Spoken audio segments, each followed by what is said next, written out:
एक बहू ऐसी भी। किसी शहर में एक परिवार रहता था। परिवार में माँ बाप और उनके 2 पुत्र थे। बड़े पुत्र की शादी कई वर्ष पूर्व हो चुकी थी। बड़ी बहू की 4 बेटियां थी, लेकिन घर की सास को तो बेटे की आशा थी, किंतु बड़ी बहू के 4 बेटियों के बाद ऑपरेशन करवा लिया और छोटे बेटे की शादी को अभी 1 वर्ष हुआ था। छोटी बहू का नाम अंजलि था। वो बहुत सुशील और अच्छे स्वभाव की थी। आज अंजलि की गोद भराई की रस्म थी।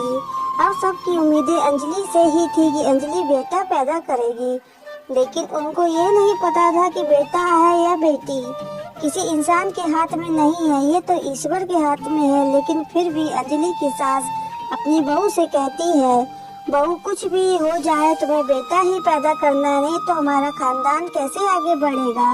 उस दिन अंजलि के मायके वाले आते हैं और गोद भराई की रस्म शुरू हो जाती है।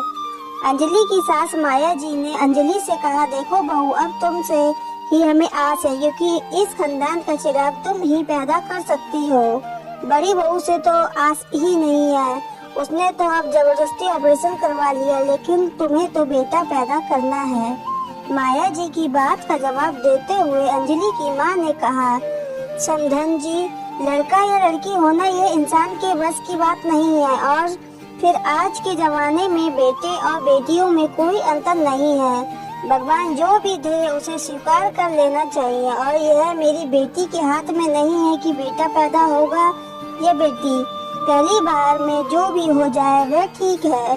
भगवान से यह दुआ कीजिए कि बेटा हो या बेटी स्वस्थ पैदा हो।